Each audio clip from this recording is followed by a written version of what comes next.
Evening, everyone, and welcome to The Next Revolution. We are pro-worker, pro-family, pro-community, and especially pro-America. As we said last week, the heavy-handed Mar-a-Lago raid was a prime example of an out-of-control federal bureaucracy focused on protecting the ruling establishment and punishing those who challenge it. But does anyone think that the FBI, the Justice Department, these are the only parts of the federal government captured by the establishment, totally unaccountable, failing the American people? Just as we're apparently not allowed to criticize the FBI anymore, as if we live in some kind of Tin Pot police state, the Democrats and their media servants are now telling us we can't criticize another part of the federal bureaucracy. The IRS, the agency they just voted to double in size, which makes you think, what are they hiding? Turns out, quite a lot. Here are just some of the findings from recent performance audits of the IRS. 17 million unprocessed tax returns. Nearly a third of earned income tax credit payments last year were, quote, improper. Nearly a third of education tax credits were improper.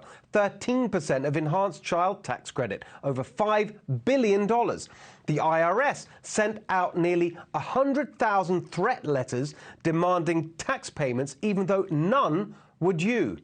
A scheme they claimed would bring in $9 billion from the rich, cost over $500 million to implement, but actually produced just 14 million in revenue. So the bureaucratic geniuses at the IRS spent 41 times as much as they raised, and what they raised was 642 times less than what they promised. It goes on.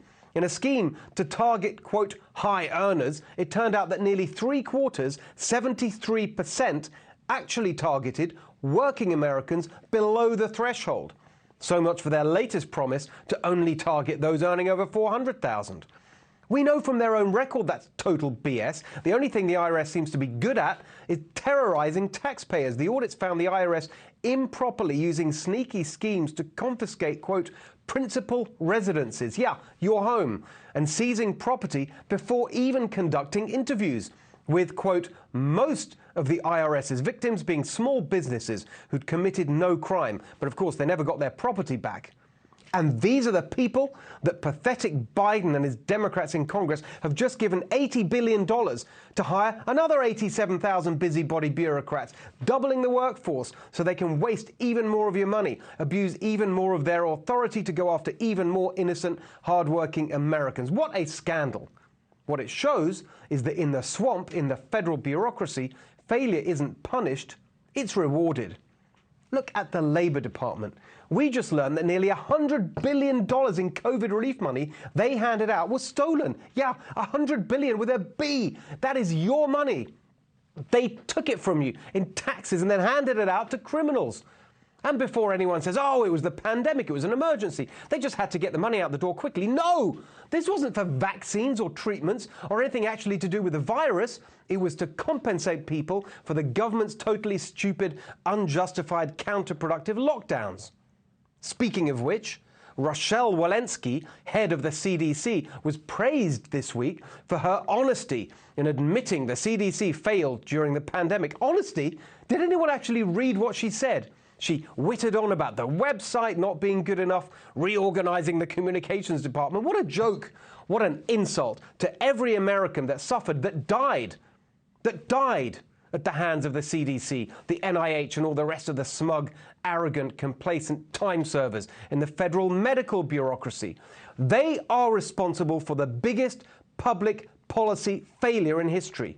Their cure really was worse than the disease, and we'll be paying the price for decades. The science denying lockdowns, an old playbook for a different disease, 6 feet social distancing, forced masking, all based on the assumption that COVID was spread through droplets, when we knew from the start it was mainly spread by tiny aerosols. The madness, the cruelty of school closures, when we knew from the start the virus barely affected kids. Fauci, Walensky, Birx, Dr. Death and Destruction, Robert Redfield, all of them.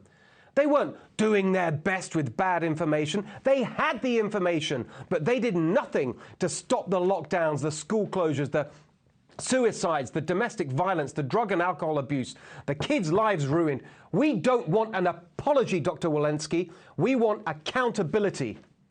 Most of all for Fauci and his crimes against society. Fauci, the great champion of gain of function. He pushed through his reckless experiments in Wuhan in direct contravention of Obama and Trump administration rules. It's the most likely origin of the whole thing, and now he's out making jokes about it, and all set to retire on a fat government pension and cash in with corrupt consultancies with the pharmaceutical industry. No, no, no.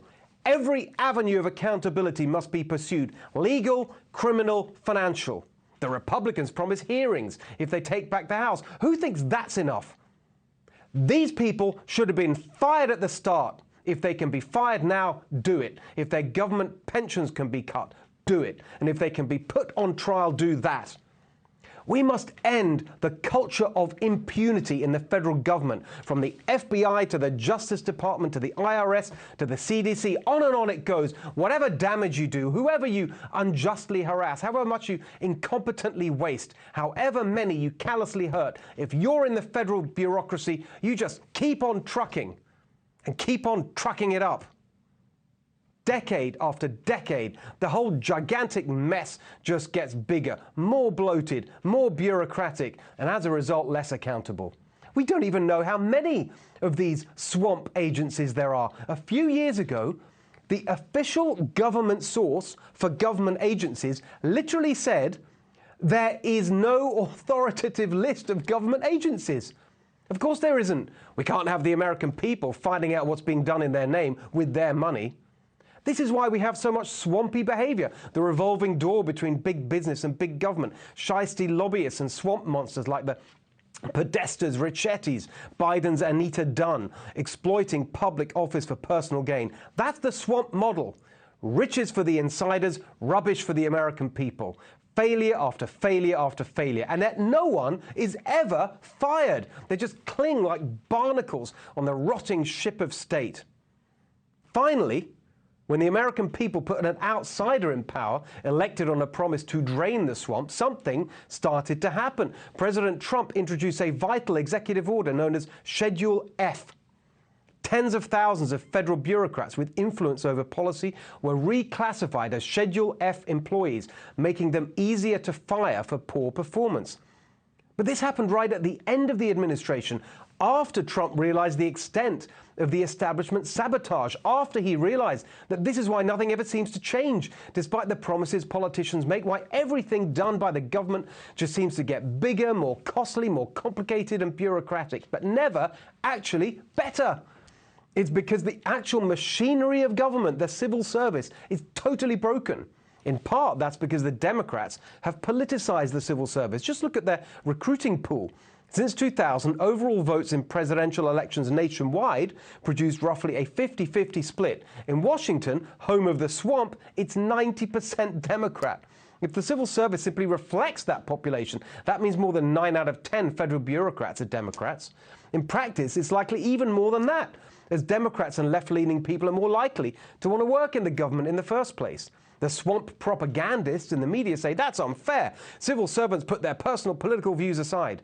But even if they do, take it from me as someone who's had to make change happen inside a government machine, civil servants have an establishment mindset, an anti-change mindset. That's why they end up sabotaging a president elected to disrupt the system. And that's why it's so interesting to see that the draining the swamp for real this time, using Schedule F again, has been reported as one of the centerpieces of the policy agenda for a Trump second term. And sure enough, straight after that report was published, Democrats introduced legislation to preemptively block Schedule F, protect permanent Washington, and forever insulate the swamp from any attempt at reform. Of course, while they dressed it all up as high-minded principle, protecting our democracy, we know the real reason, as with pretty much everything else in the swamp, it's corruption. Oh, look, here's the American Federation of Government Employees, the largest civil service union representing about 700,000 federal and D.C. government workers. Guess where its political donations go? Surprise! Over the last 20 years, 94% to Democrats. We're fighting to drain the swamp. Drain the swamp. Draining the swamp. Drain the swamp. Yes, drain the swamp, but do it for real this time. Otherwise, nothing's going to change. When you have people like Fauci causing so much damage and never paying the price, people like Hunter Biden protected by the establishment, while working Americans who happen to vote the wrong way feel they'd be persecuted for a parking ticket. All these bureaucrats and all these federal agencies blocking change, hurting you, protecting themselves, hounding you for money, then wasting it on pointless schemes and bureaucratic failure with no accountability ever. This is what they need to know. If you F up, you can F off. That's what I call Schedule F. Fire the civil servants, sell the buildings, starve them of funds, honour the 10th Amendment. Transfer power over healthcare, family policy, education, everything not in the Constitution to the states respectively or the people, as the Constitution requires. Close down the unconstitutional federal departments and agencies and bureaucracies with their armies of interferers and armfuls of regulations. Yeah, close it all down. Everything except defense, state, treasury and justice. Abolish the federal income tax. Abolish all federal taxes. Replace them with an annual levy from each state on the basis of population. You think that sounds over the top? No. What's extreme is what we've got now, the insane centralization the Biden regime is engaged in. And unlike their demented centralization, our beautiful decentralization is actually in the Constitution.